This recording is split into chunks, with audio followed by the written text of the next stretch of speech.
Hello दोस्तों, कैसे हैं आप लोग।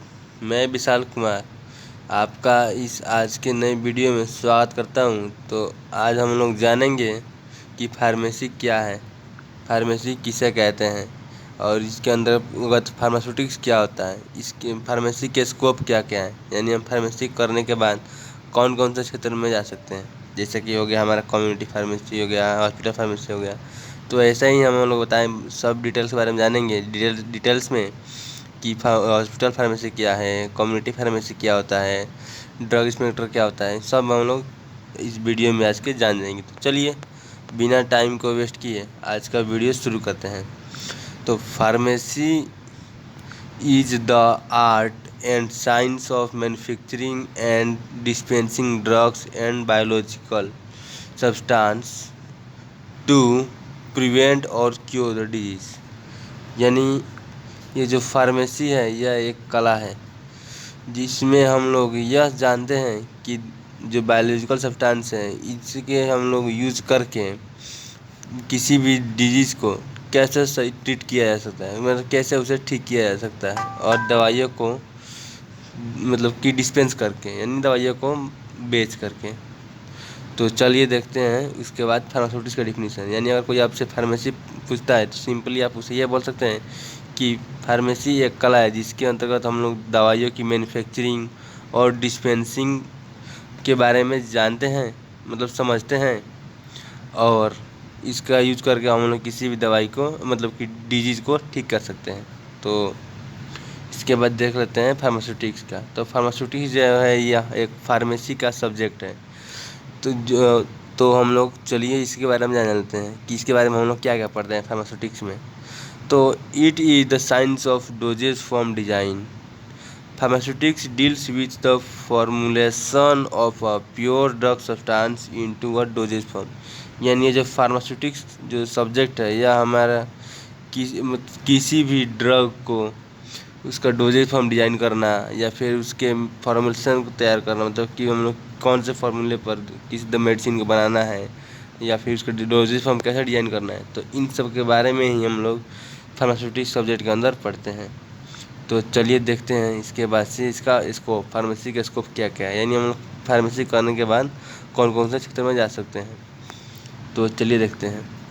पहला हो गया हमारा कम्युनिटी फार्मेसी, होलसेल फार्मेसी और इंडस्ट्रियल फार्मेसी तीसरा हो गया। तो इंडस्ट्रियल फार्मेसी में भी अलग अलग से पोस्ट आते हैं, जिसमें प्रोडक्शन मैनेजर का आता है, एनालिटिकल मैनेजर का आता है, जो कि क्वालिटी को चेक करता है कि मतलब जो कोई भी ड्रग मैन्युफैक्चर हुआ है उसकी क्वालिटी कैसी है, हम लोग उससे मार्केट में इजीली बेच सकते हैं कि नहीं, कोई इसका साइड इफ़ेक्ट तो नहीं है, अगर है तो मतलब लिमिटेशन में हो।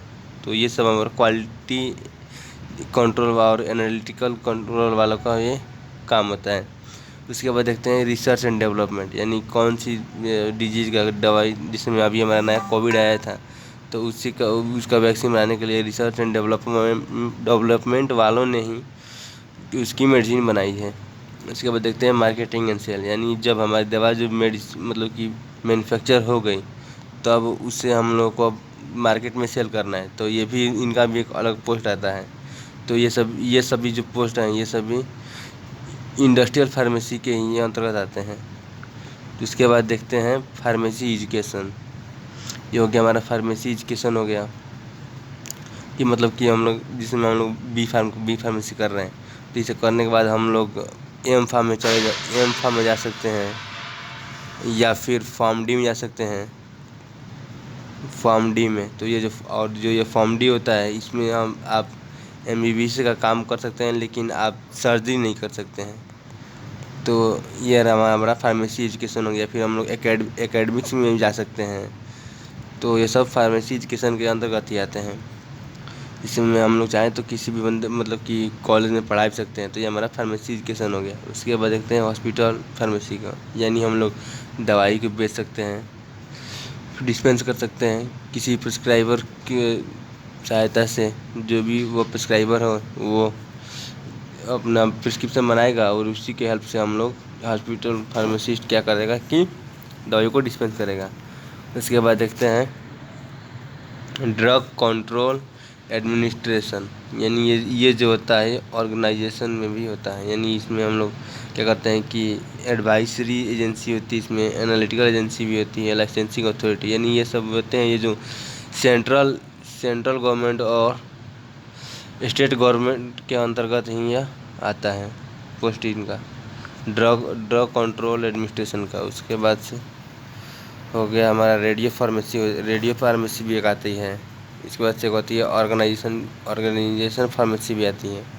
तो ये सभी हमारे फार्मेसी के स्कोप हैं। और हम लोग जिसमें हम लोग बैचलर फार्मेसी कर रहे हैं, तो हम इसे करने के बाद हम लोग किसी भी गवर्नमेंट जॉब में जा सकते हैं, जो कि बैचलर के लिए कॉमन है। जैसे कि एक आता है डीआई का पोस्ट, डीआई का यानी ड्रग इंस्पेक्टर का।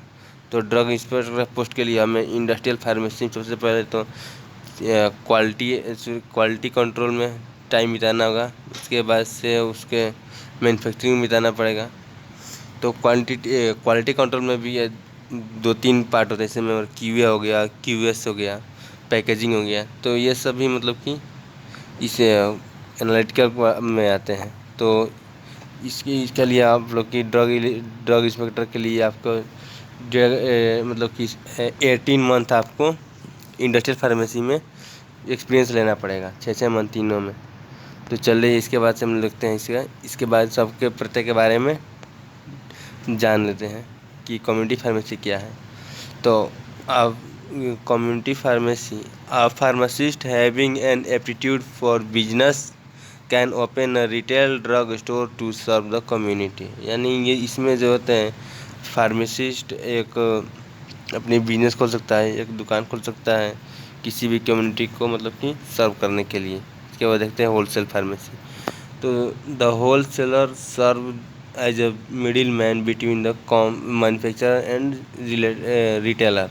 यानी ये जो होलसेल फार्मेसी होती है, तो इसमें ये जो होती है ना मैन्युफैक्चर, यानी जो भी कंपनी दवा बना रही है और जो भी हमें बेच रहा है, तो ये उनके बीच का ये मिडिल स्टेज होती है।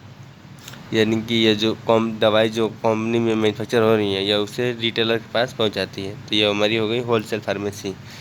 इसके अंदर बारे में हम लोग इनके बारे में जानते हैं, स्टडी करते हैं। उसके बाद देख लेते हैं हम लोग इंडस्ट्रियल फार्मेसी। तो pharmaceutical industry offers opportunity to pharmacist of all educational level. It provides job to a pharmacist in the following field. यानी ये जो इंडस्ट्रियल फार्मेसी है, यह हमेशा मतलब कि किसी भी एजुकेशन लेवल से, हम बहुत फार्मडी कर रहे हैं, बैचलर्स कर रहे हैं, या फिर हम अब डिप्लोमा कर रहे हैं फार्मेसी से, तो ये आपको किसी भी लेवल पर ये मतलब आपको जॉब प्रोवाइड करती है। तो कौन कौन से फील्ड में आपको देगी ये जॉब? इसमें प्रोडक्शन मैनेजर में देगी, एनालिटिकल एंड क्वालिटी कंट्रोल में देगी, या फिर रिसर्च एंड डेवलपमेंट में देगी, या फिर मार्केटिंग एंड सेल में देगी। तो इन सब फील्ड में ये आपको इंडस्ट्रियल फार्मेसी जॉब देती है। उसके बाद देखते हैं प्रोडक्शन में क्या काम करना पड़ेगा। तो in production the pharmacist work as manufacturing chemist. He has to supervise the production of various types of pharmaceutical formulation, packaging, labelling and storage. यानी प्रोडक्शन में हमें क्या करना पड़ेगा? जो फार्मासिस्ट है वो मैन्युफैक्चरिंग केमिस्ट के जैसे काम करता है, और इसमें उसे फार्मास्यूटिकल कोई भी अगर प्रोडक्ट बन रहा है तो उसकी फॉर्मुलेशन को देखेगा, उसकी पैकेजिंग सही से वो लेबलिंग हो, ये सब को ही वो गाइड करेगा, उसे प्रॉपर तरीके से स्टोर किया गया है कि नहीं किया गया, ये सब वो जाकर सिर्फ जांच करेगा। उसके बाद देखते हैं इसके generally pharmacist with bachelor degree in pharmacy are absorbed as manufacturing chemist. यानी जनरली जो बैचलर फार्मासिस्ट होते हैं वो अगर इंडस्ट्रियल फार्मेसी में होते हैं तो वो मैन्युफैक्चरिंग केमिस्ट के तौर पर पोस्ट पर ही वर्क करते हैं। उसके बाद देखते हैं एनालिटिकल एंड क्वालिटी कंट्रोल।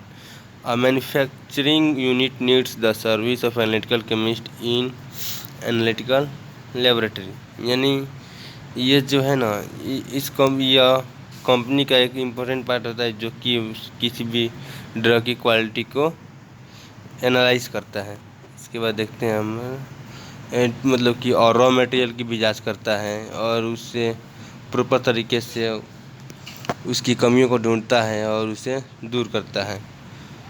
उसके बाद से देख लेते हैं रिसर्च एंड डेवलपमेंट में क्या होता है।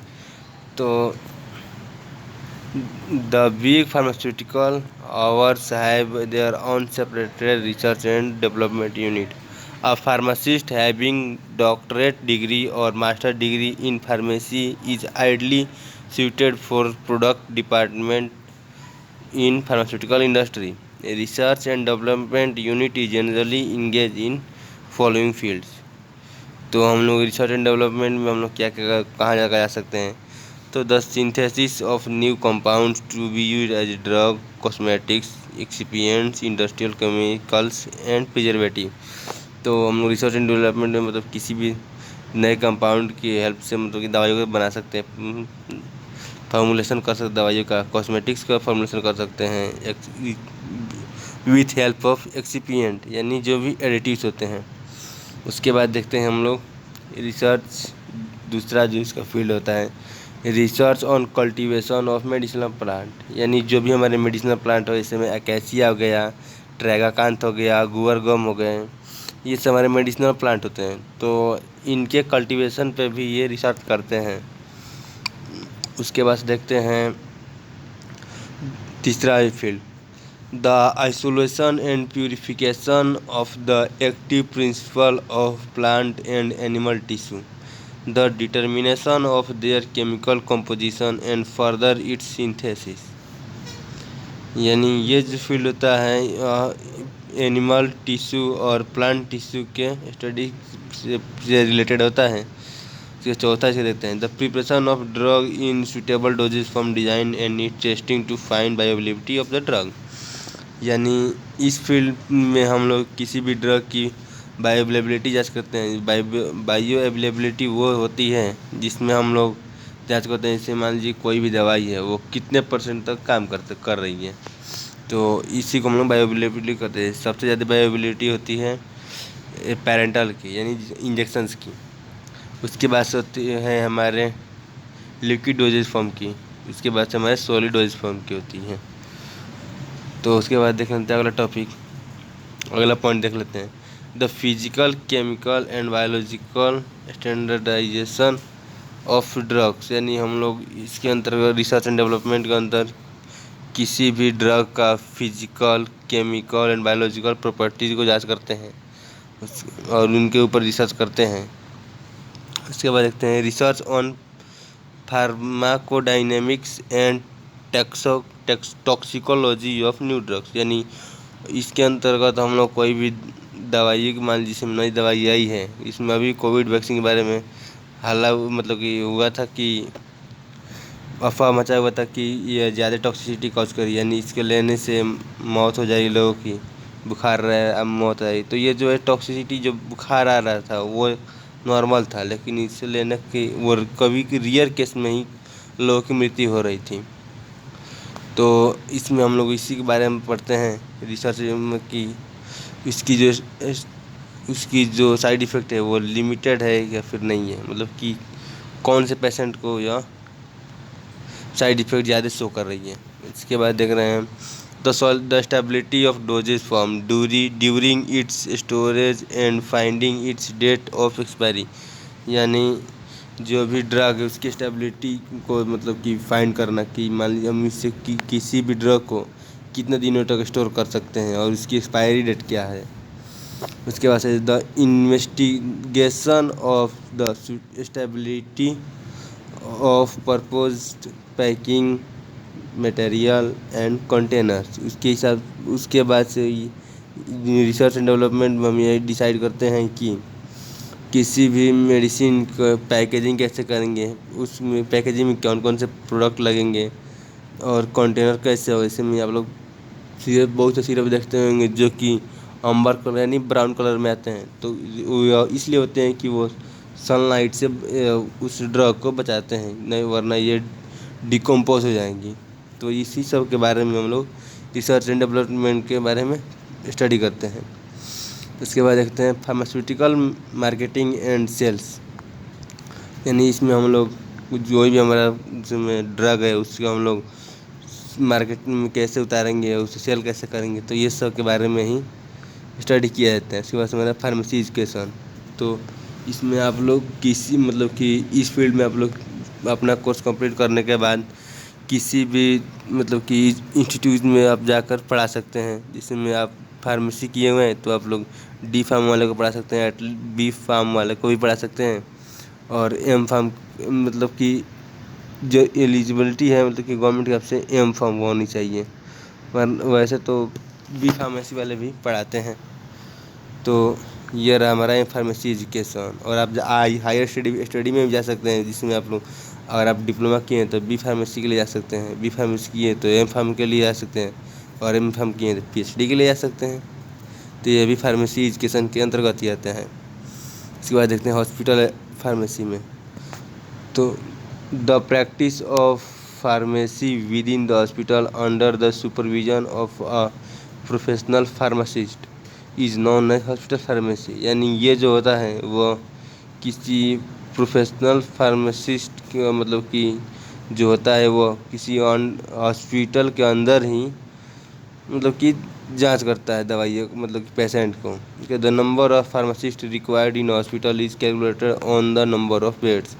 और जो फार्मासिस्ट की संख्या होती है वो हॉस्पिटल की बेड के ऊपर की संख्या के ऊपर निर्भर करती है। अगर आपके हॉस्पिटल में 100 बेड है तो मिनिमम आपको 5 फार्मासिस्ट चाहिए ही चाहिए। इसके बाद देखते हैं हम अपना 6वां topic, drug control administration. Drug control administration is both of the level of central government as well as the state government. यानी ये जो ड्रग कंट्रोल एडमिनिस्ट्रेशन होता है यह स्टेट और सेंट्रल दोनों गवर्नमेंट्स के कॉम्बिनेशन से चलता है। तो इसमें कौन कौन से पोस्ट आते हैं, एडवाइजरी एजेंसी आती है। तो एडवाइजरी एजेंसी में पहले क्या हम करते हैं, ड्रग की टेक्निक के बारे में पढ़ते हैं कि इससे कौन सी टेक्निक पे काम करती है, इसका मोड ऑफ मैकेनिज्म क्या होता है, मोड ऑफ एक्शन क्या है इसका, और यह स्टेट गवर्नमेंट के परमिशन पे ही चलाई जाती है। उसके बाद देखते हैं एनालिटिकल एजेंसी। तो ये जो एनालिटिकल एजेंसी है यह ड्रग की मतलब कि जांच करती है, बायोअवेलेबिलिटी क्या है, इसकी साइड इफ़ेक्ट क्या है, इसका कोई एडवर्स इफेक्ट तो नहीं है, तो ये सब जांच करती है एनालिटिकल एजेंसी। उसके बाद देखते हैं लाइसेंसिंग अथॉरिटी। और ये जो मतलब कि पहले वाली जो फील्ड है और ये दोनों अप्रूवल दे देती है आपकी ड्रग को, तब आपको उस ड्रग का प्रॉपर लाइसेंस हो जाएगा और आप उसे पेटेंट करा सकते हैं किसी भी ड्रग को। तो ये और या फिर आप अपने फार्मासिस्ट का एजुकेशन ले सकते हैं, मतलब कि अपने फार्मेसी का दुकान खोल सकते हैं अपने स्टेट गवर्नमेंट से अपॉइंटमेंट लेकर। तो ये सब रहा है हमारा रिसर्च एंड डेवलपमेंट और एनालिटिकल ड्रग कंट्रोल का। अब हम देखते हैं फार्मास्यूटिकल जर्नलिज्म। यानी pharmaceutical journalism offers rewarding experience for a limited number of pharmacist with in writing and editing skill. यानी ये जो फार्मास्यूटिकल जर्नलिज्म है ये सब कि लिमिटेड नंबर में ही फार्मासिस्ट की मतलब कि वैकेंसी निकालती हैं, जो कि राइटिंग इसमें जर्नलिज्म को राइटिंग करने के लिए फिर उसे एडिटिंग करने के लिए। कोई बंदा अगर आपका मतलब कि अपना जर्नलिज्म में लिख चुका है, राइटिंग कर चुका है, तो आप लोग उसी का एडिटेशन कर सकते हैं, मतलब कि वो गलत तो नहीं लिखा है या फिर कहीं से कॉपी पेस्ट नहीं किया है। तो ये सब फार्मास्यूटिकल जर्नलिज्म के अंदर रहते हैं। उसके बाद आगे है हमारा रेडियो फार्मेसी। तो radio pharmacy is the new field of pharmacy which applies the principle and practice of pharmacy and radiochemistry to produce radioactive drugs used for diagnosis and therapy। यानी इसके अंतर्गत हम यह एक फार्मेसी का नया ब्रांच है जिसके अंतर्गत हम लोग रेडियो एक्टिव ड्रग्स की सहायता से किसी भी डिजीज को क्योर करते हैं और उससे डायग्नोसिस करते हैं। इसके बाद से हो गया हमारा अगला टॉपिक अगला हमारा स्कोप हो गया organisation management. It offers pharmacist who wish to serve as national and international pharmaceutical association with board of pharmacy, just like PCI हो गई हमारी, ACTC हो गई, ये सब हमारी बोर्ड होंगे। यानी ये जो ऑर्गेनाइजेशन है ना, ऑर्गेनाइजेशन मैनेजमेंट है, इस यह उस फार्मासिस्ट के लिए जो ऑफर्स अप्लाई करते हैं, जो कि नेशनल और इंटरनेशनल लेवल पर किसी बोर्ड के लिए काम करना चाहता है, फार्मेसी बोर्ड के लिए, तो हमारे PCI के लिए भी आप इस जो कार्य कर सकते हैं। AICTC हो गया, all India technical institute education हो गया, ये सब आप अप्लाई कर सकते हैं इनमें।